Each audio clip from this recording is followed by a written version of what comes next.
Halo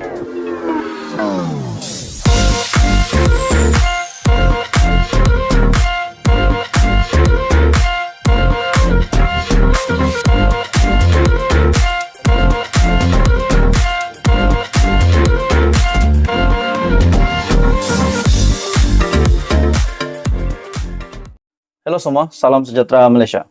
Saudara-saudara, tuan-tuan dan bapak semua, satu isu hangat yang mengejutkan berlaku di Malaysia yang disahkan oleh PDRM dan juga Jabatan Agama Islam Negeri Johor. Bagi saya ini satu situasi yang memang sangat serius dan memang perlu diambil tindakan segera.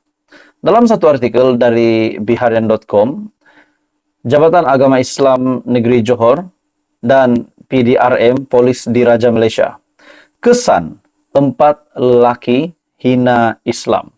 Saudara-saudara, tuan-tuan dan bapak semua, bagi saya ini satu lagi isu yang memang panas. Jabatan Agama Islam Negeri Johor, Polis Diraja Malaysia, kesan 4 lelaki hina Islam Nabi Muhammad. Jabatan Agama Islam Negeri Johor dan PDRM sedang mengesan 4 lelaki dipercayai ahli kumpulan ajaran sesat C-Hulk ataupun C-H-U-L-K, Hulk, yang menghina Islam dan Nabi Muhammad di aplikasi TikTok baru-baru ini. Pengerusi Jawatan Kuasa Hal Ehwal Agama Islam Johor, Muhammad Farid Muhammad Khalid, berkata, Jabatan Agama Islam Negeri Johor sudah menerima laporan berhubung penularan video berkenaan. Bagi saya ini pasti mengejutkan ramai pemimpin-pemimpin di Malaysia, sebab ini perkara yang sudah pasti tidak disukai ramai. Dan mungkin akan mengejutkan juga kepada Presiden PAS disebabkan Presiden PAS adalah parti agama Islam. Maafkan saya, Parti PAS adalah parti agama Islam dan yang dipimpin oleh Presiden PAS Tan Sri Abdul Hadi Awang juga pasti akan terima kejutan ini. Dalam artikel ini, Jabatan Agama Islam Negeri Johor membuat laporan polis dan meminta bantuan PDRM bagi mengesan 4 lelaki yang dipercayai berasal dari daerah ini. Beliau juga berkata, Jawatan Kuasa Fatwa Negeri Johor memutuskan fahaman serta ajaran C-Hulk yang diasaskan Suhaini bin Muhammad adalah sesat, menyeleweng dan bertentangan dengan akidah, syariah, serta akhlak Islam sejak Julai 2021. Dalam video yang tular itu, dengar seperti mereka sebut Syiah, tapi sebenarnya itu adalah ajaran sesat C-Hulk. Video tular 4 lelaki mengenai ajaran C-Hulk ini bermakna ajaran sesat ini masih ada pengikut setia di negeri ini, walaupun sudah diharamkan 2 tahun yang lalu. Situasi ini amat membimbangkan, apatah lagi video itu dapat ditonton dengan bebas oleh generasi muda. Oleh itu, Jabatan Agama Islam Negeri Johor dan Polis Diraja Malaysia sedang giat mengesan 4 lelaki berkenaan bagi tindakan susulan. Kerajaan Johor memberi amaran kepada pelaku di dalam video terbabit dan mana-mana pihak supaya menghentikan penyebaran ajaran sesat ini. Jika tidak, tindakan undang-undang akan diambil, katanya pada sidang media. Sejak kemarin, video tular berdurasi 1 menit 17 saat itu memaparkan 4 lelaki mengaku menyokong ajaran C-Hulk dan menyebut beberapa ayat yang menyeleweng akidah, antaranya Nabi Muhammad. Dan itulah, bagi saya ini satu perkara yang serius, situasi yang serius dan perlu dibendung segera.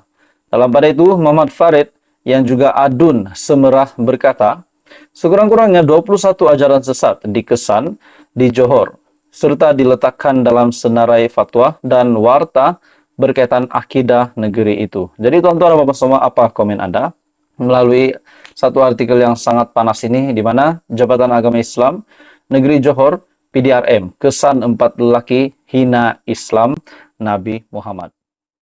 Hai semua, salam sejahtera Malaysia. Selamat datang ke channel Fels Lifestyle. Saudara-saudara, tuan-tuan dan puan-puan, satu isu hangat menarik hari ini berkaitan dengan status Tun Dr. Mahathir. Memang ramai yang berpendapat bahwa Tun Dr. Mahathir tidak lagi relevan di dalam dunia politik tanah air pada ketika ini. Tapi ada juga yang mungkin berpendapat beliau masih relevan. Mungkin peminat-peminatnya masih ada yang berpendapat Tun Dr. Mahathir masih relevan. Namun, saudara-saudara, apa yang kita dapat lihat di media sosial, kebanyakannya seperti mahu Tun Mahathir untuk berehat. Setelah kalah teruk pada PRU15, uang deposit pun tak dapat dikembalikan.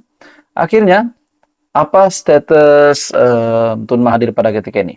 Namun kita tahu, setiap kenyataan Tun Mahathir itu di dalam media, kita dapat melihat bahwa Tun Mahathir sedang melawan kerajaan yang ada hari ini, yang dipimpin oleh Datuk Seri Anwar Ibrahim.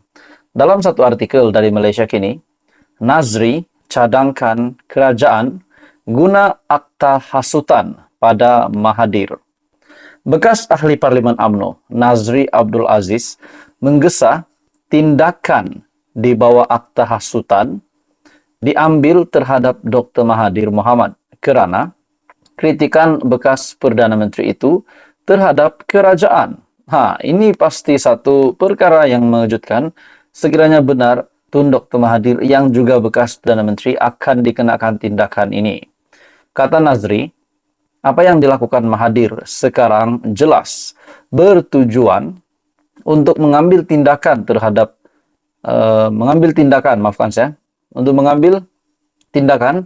terhadap kata Nazri, apa yang dilakukan Mahathir jelas bertujuan untuk menghasut rakyat supaya membenci kerajaan sedia ada. Kerajaan tidak perlu takut untuk mengambil tindakan terhadap Mahathir walaupun dia bekas Perdana Menteri. Semasa zaman Mahathir sebagai Perdana Menteri, sesiapa yang mengadakan perhimpunan mengkritik kerajaan dianggap menentang pentadbiran dan dihukum di bawah Akta Keselamatan Dalam Negeri ataupun ISA. Jadi, tidakkah mungkin Mahathir pun boleh dikenakan akta ini, yaitu Akta Keselamatan Dalam Negeri ISA?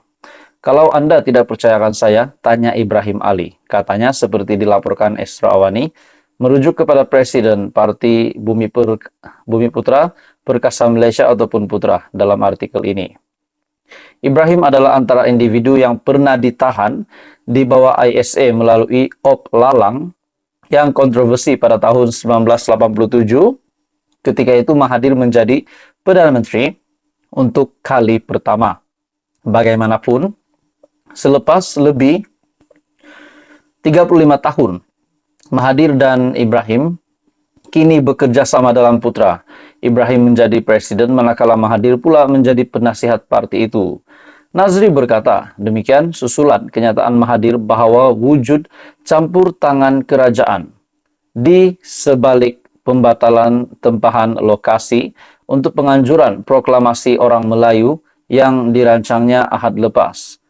Jadi tuan-tuan dan puan semua, Nazri berkata demikian, susulan satu kenyataan daripada bekas Perdana Menteri tersebut, yaitu Tun Dr. Mahathir, bahwa wujud campur tangan kerajaan di sebalik pembatalan tempahan lokasi untuk penganjuran proklamasi orang Melayu. Jadi tuan-tuan dan puan semua, ini pasti satu isu yang mengejutkan bagi saya. Secara pendapat pribadi saya, ini satu isu yang pasti mengejutkan ke bawah Duli Yang Maha Mulia yang di Pertuan Agong dan juga kepada Raja-Raja Melayu. Di mana Nazri berpendapat bahwa Mahathir layak untuk dikenakan akta ini, yaitu Akta Keselamatan, dihukum di bawah Akta Keselamatan Dalam Negeri, susulan kenyataan Mahathir bahwa wujud campur tangan kerajaan di sebalik pembatalan tempahan lokasi untuk penganjuran proklamasi orang Melayu yang dirancangnya. Jadi mungkin ramai orang yang sudah tidak percaya kepada Mahathir lagi. Bekas ahli Parlimen Langkawi itu bagaimanapun tidak memberikan bukti untuk menyokong dakwaan tersebut. Mengulas lanjut, Nazri yang juga kini berkhidmat sebagai Duta Malaysia ke Amerika Syarikat berkata, menyekat berlangsungnya perhimpunan bukanlah perkara baru bagi Mahathir kerana dia sendiri berulang kali melakukan perkara itu sepanjang 22 tahun menjadi Perdana Menteri.